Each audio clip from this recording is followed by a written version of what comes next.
Air pollution की स्थिति दिन पर दिन गंभीर होती जा रही है। ऐसे में दिल्ली की केजरीवाल सरकार ने बड़ा फैसला लिया है। दिल्ली के सभी स्कूलों में 9 नवंबर से 18 नवंबर के बीच विंटर ब्रेक लगाने का आदेश दिया गया। आमतौर पर दिल्ली के स्कूलों में जनवरी दिसंबर में इस तरीके से विंटर वेकेशन होता है, लेकिन इस बार पॉल्यूशन को देखते हुए नवंबर में ही विंटर ब्रेक का फैसला लिया गया। तो वहीं सरकार ने स्मॉग टावर को पूरी क्षमता के साथ चलाने के निर्देश जारी किए हैं। साथ ही ग्रैब के सभी नियमों को सख्ती से लागू करने के आदेश भी सरकार की तरफ से दिए गए हैं। हमने पहला ऑर्डर जारी किया है कि कल तक फुल स्मॉग टावर जो है फुल कैपेसिटी में उनको स्टार्ट किया जाए।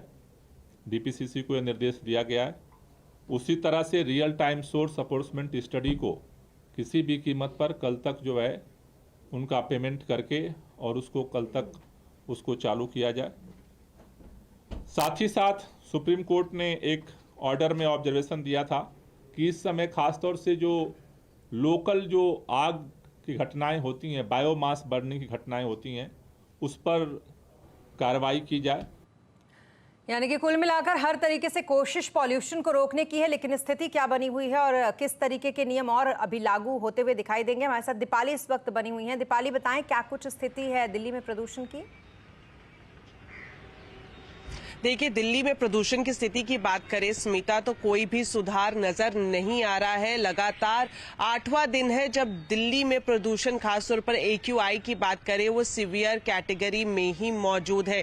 कई तरह के प्रतिबंध लगाए जा रहे हैं। ग्रैब की स्टेज 4 को लागू कर दिया गया है, लेकिन कोई सुधार होता हुआ नजर नहीं आया है। और अब इस बीच बड़ा फैसला दिल्ली सरकार ने ये लिया है कि जो विंटर ब्रेक जिसका जिक्र आपने किया कि राजधानी दिल्ली में हर साल दिसंबर के आखिर और जनवरी के पहले हफ्ते तक विंटर ब्रेक रहता था, लेकिन अब उसे प्रदूषण संकट के चलते प्रीपोन कर दिया गया है। अब राजधानी दिल्ली के सभी स्कूलों में, जिसमें निजी और सरकारी स्कूल शामिल है, यहां पर 9 नवंबर से लेकर 8 नवंबर तक विंटर ब्रेक का ऐलान किया जा चुका है। लेकिन इस फैसले के बाद एक जो असमंजस की स्थिति है वो 10वीं और 12वीं क्लासेस के सामने है, क्योंकि बोर्ड की क्लासेस हैं ये। और अभी राजधानी दिल्ली के कई सारे स्कूल्स ऐसे हैं जहां पर प्री बोर्ड एग्जाम्स या तो शुरू होने वाले हैं या उसको शुरू करने की तैयारी की जा रही है। तो ऐसे में जो 10वीं और 12वीं क्लास के स्टूडेंट्स हैं उनके पास क्या कुछ ऑप्शंस निकल कर आएगी ये देखना होगा। और वहीं ये जो बड़ा फैसला लिया गया है, मैं आपको बता दूं कि एक्सपर्ट्स भी लगातार इस बात को सामने रख रहे थे कि जिस तरह से दिल्ली में प्रदूषण का लेवल बढ़ता जा रहा है तो बच्चों की स्वास्थ्य पर इसका बुरा असर देखने को मिल सकता है। यही वजह है कि ग्रैब की स्टेज 4 के तहत ये फैसला लिया गया है कि अब जो सर्दी की छुट्टियां हैं, हालांकि सर्दी का मौसम तो दिल्ली में पूरी तरह से नहीं आया है, लेकिन सर्दी की छुट्टियों का ऐलान कर दिया है प्रदूषण संकट की वजह से। जी, बहुत शुक्रिया तमाम डिटेल्स के लिए आपका दीपाली। और